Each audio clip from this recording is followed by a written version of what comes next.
இன்றைக்கி வந்து ரிபேட் வந்து பார்க்க போகிறோம். ஓகேவா?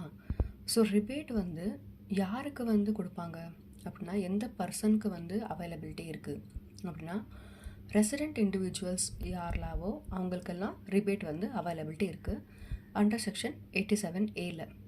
இப்போது ரிபேட்னால் வந்து என்ன? இது வந்து என்ன சொல்கிறாங்க, ஒரு வகையான டேக்ஸ் ரிலீஃப் சொல்கிறாங்க. ஓகேவா? ஆமாம்.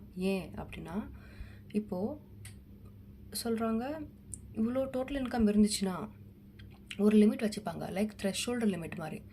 அந்த லிமிட்டுக்கு வரைக்கும் அவங்களுக்கு வந்து ரிபேட் வந்து அப்ளிகபிள் ஆகும். அதுக்கு மேலே போச்சுன்னா ரிபேட் வந்து கிடைக்காது. ஓகேவா? ஸோ அதே மாதிரி அந்த லிமிட்டு தாண்டினா எப்படி இருக்கும், அது வந்து அந்த ஒவ்வொரு ரெஜிம் பொறுத்து அது வந்து இந்த ரிபேட்கான கேல்குலேஷன் வந்து மாறும். ஓகேவா? இது வந்து என்னென்னா லைக் ஒரு டேக்ஸ் ரிலீஃப் மாதிரி. இதுக்கு மேலே நீங்கள் வந்து இன்கம், உங்களோட டோட்டல் இன்கம் இல்லை அப்படின்னா அது வரைக்கும் உங்களுக்கு வந்து நாங்கள் ஒரு டிஸ்கவுண்ட் மாதிரி கொடுக்குறோம், ஒரு ஜஸ்ட் ஒரு ஸ்மால் அமௌண்ட், ஒரு தள்ளுபடி அப்படி சொல்லுவாங்கள்ல. ஸோ அந்த மாதிரி கொடுக்குற பேர் தான் வந்து ரிபேட்.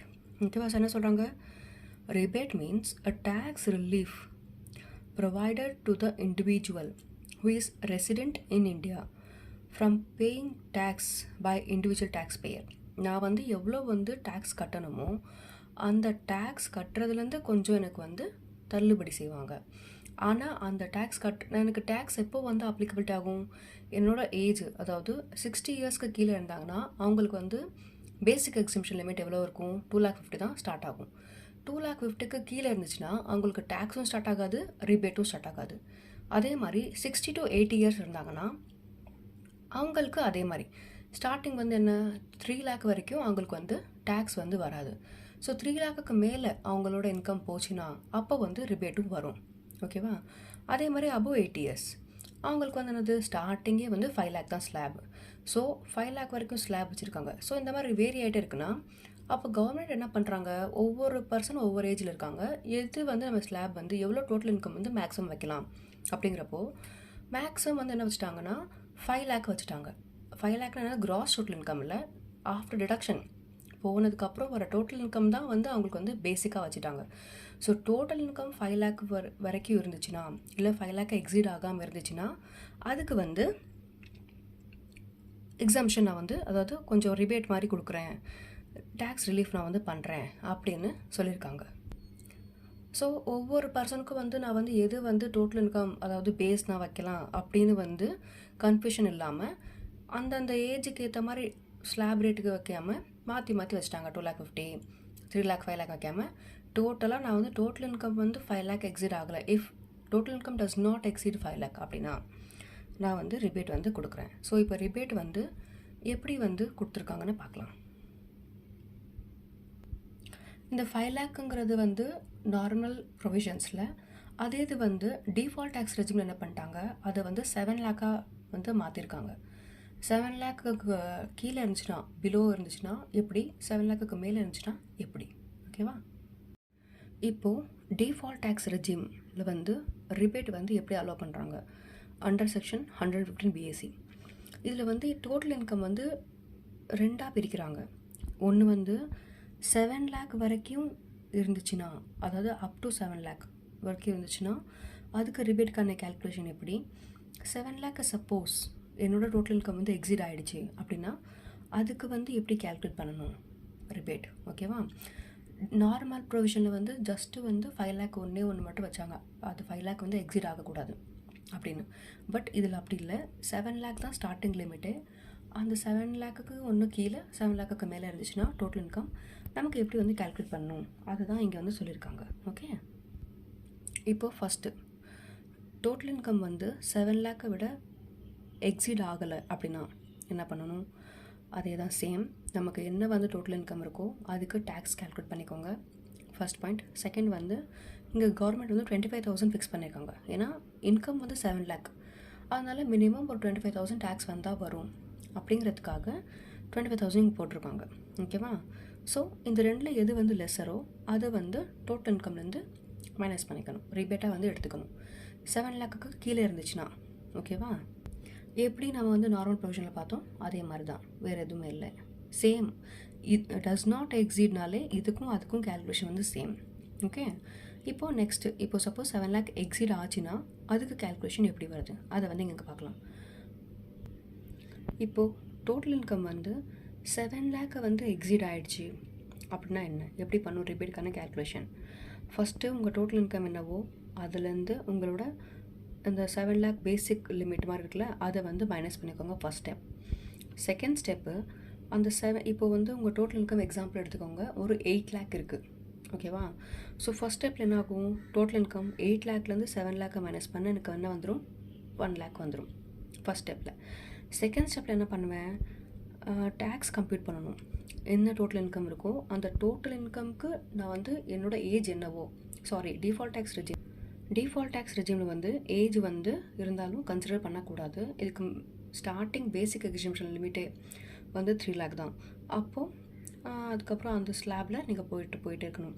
ஸோ அதில் வந்து அந்த 8 லேக்குக்கு என்ன வந்து டேக்ஸ் இருக்கோ அந்த ஸ்லாப் படி நீங்கள் டேக்ஸ் கால்குலேட் பண்ணிக்கணும். ஓகேவா? தேர்ட் ஸ்டெப்பு, டேக்ஸ் வந்து அதிகமாக இருக்குது என்னோடய இன்கம்மை விட அப்படின்னா ரிபேட் என்ன பண்ணணும், மைனஸ் பண்ணிடணும். ஸோ அப்போ என்ன பண்ணணும், அந்த டோட்டல் இன்கமில் கால்குலேட் பண்ண டேக்ஸையும் செகண்ட் ஸ்டெப்பில் அதையும் ஃபஸ்ட் ஸ்டெப்பில் கால்குலேட் பண்ண அந்த அமௌண்ட் 8 லேக் மைனஸ் 7 லேக் வச்சோம்ல அந்த 1 லேக் மைனஸ் பண்ணால் என்ன வருதோ அது வந்து இங்கே ரிபேட் ஆயிரும். ஓகேவா? இவ்வளோ தான் ரிபேட். அதாவது டோட்டல் இன்கம் 7 லேக்கை விட எக்ஸிட் ஆச்சுன்னா இந்த கால்குலேஷன் மாறும். அதே 7 லேக்குக்கு வந்து கீழே இருந்துச்சுன்னா அதுக்கு வந்து லிமிட் வந்து கவர்மெண்ட் ஃபிக்ஸ் பண்ணியிருக்காங்க, 25,000 எடுத்துக்கோங்க. ரெண்டாவது உங்கள் டேக்ஸ், உங்கள் டோட்டல் இன்கமில் என்ன டேக்ஸ் வருதோ அதை போட்டுக்கோங்க. அது ரெண்டில் எதோ விச்சவர் லெஸ்ஸோ அதை வந்து உங்கள் டோட்டல் இன்கம்க்கு நீங்கள் ரிபேட்டாக எடுத்துக்கோங்க அப்படின்னு. ஓகேவா? இப்போது ரிபேட் வந்து ஒரு சின்ன நோட்டு வந்து கொடுத்துருக்காங்க, அது என்னென்னு பார்க்கலாம். ரிபேட் வந்து என்ன சொல்கிறாங்கன்னா, நம்ம வந்து இப்போ நம்ம டோட்டல் இன்கம்லேருந்து நம்ம டேக்ஸ் கால்குலேட் பண்ணுறோம். ஓகேவா? அதே மாதிரி அந்த அமௌண்ட்டை விட நமக்கு வந்து அலோவ் பண்ணுற ரிபேட் வந்து அதிகமாக இருக்கக்கூடாது. அதாவது என்ன பண்ணுறோன்னா, நமக்கு என்ன டேக்ஸ் அமௌண்ட் வருதோ அந்த டேக்ஸ் அமௌண்ட்டை வந்து நம்ம வந்து கொஞ்சம் கம்மி பண்ணுறதுக்கு தான் ரிபேட்டே கொடுக்குறாங்க. இப்போது நான் ரிபேட் வந்து அதை விட நான் கூட கொடுக்க முடியாது. ஓகேவா? I can not. யாரும் கவர்மெண்ட்டில் தான் சொல்கிறாங்க, நீங்கள் வந்து அதை வந்து கூட கொடுக்கக்கூடாது. நமக்கு வந்து நம்ம டோட்டல் இன்கம் என்ன டேக்ஸ் கால்குலேட் பண்ணி வருதோ அந்த amount, suppose 4 lakh total income வருது, அப்போது 4 லேக் எனக்கு 20,000 சம்திங் எனக்கு இன்கம் வந்து டேக்ஸ் கட்டுற மாதிரி வருது. இப்போ நான் என்ன பண்ணுறேன், எனக்கு ஒரு ரிபேட் வந்து 12,500 வந்து வச்சுருக்காங்க. ரெண்டுது, ஒன்று டேக்ஸ் ஆன் டோட்டல் இன்கம், இல்லை ரிபேட்டுக்கான அமௌண்ட் 12,500. இந்த ரெண்டில் வந்து நான் வந்து இந்த ரெண்டில் எது வந்து லெஸ்ஸோ அதுதான் ரிபேட் எடுத்துக்கணும். அப்போது அந்த அமௌண்ட்டில் நான் வந்து 20,000 12,500 போச்சுன்னா பேலன்ஸ் இருக்க அமௌண்ட் டேக்ஸ் ஆகும். ஃபுல் 20,000 டேக்ஸ் ஆகாது. இது நான் வந்து என்ன சொல்கிறேன்னா, ஜஸ்ட் இது வந்து நமக்கு என்ன வந்து டோட்டல் இன்கம்க்கான டேக்ஸ் இருக்கோ அதை விட எக்ஸீட் ஆகக்கூடாது உங்களுக்கு வரக்கூடிய ரிபேட், அதுதான் வந்து இங்கே சொல்கிறாங்க. அதே மாதிரி செகண்ட் பாயிண்ட் என்ன சொல்கிறாங்கன்னா, இது வந்து எப்போ அலோவ் பண்ணுவாங்கன்னா, ஹெல்த் அண்ட் எஜுகேஷன் செஸ்ஸுக்கு முன்னாடி வந்து ரிபேட் வந்து கொடுத்துட்றோம். ஓகேவா? ஒன்று ரிபேட் வந்தால் சர்சார்ஜ் வராது, சர்சார்ஜ் வந்துச்சுன்னா ரிபேட் வராது. ஓகேவா? இந்த ரெண்டும் வந்து ஆப்ஷனல். டோட்டல் இன்கம் வந்து அதுக்கு தான் ஃபிக்ஸ் பண்ணியிருக்காங்க. 50 லேக்ஸ்க்கு மேலே போச்சுன்னா மட்டும்தான் சர்சார்ஜ் அப்ளிகபிள், அதுக்கேற்ற மார்ஜின் ரிலீஃப் அப்ளிகபிள் ஆகும். ஓகேவா? பட் டோட்டல் இன்கம் வந்து 5 லேக் எக்ஸிட் ஆகலை அப்படின்னா அதுக்கு வந்து ரிபேட் ஃபிக்ஸ் பண்ணி வச்சுருக்காங்க. ஒரு லிமிட் 12,500 கவர்மெண்ட் ஃபிக்ஸ் பண்ணியிருக்காங்க. உங்கள் டேக்ஸ், உங்கள் டோட்டல் இன்கமில் வர டேக்ஸ்க்கும் அதுக்கும் பண்ணுறது இது இருக்குது. ஓகேவா? ஆனால் டிஃபால்ட் டேக்ஸ் எலிஜிபிள் வந்து அது 5 லேக்னு வைக்காமல் 7 லேக் வச்சுருக்காங்க.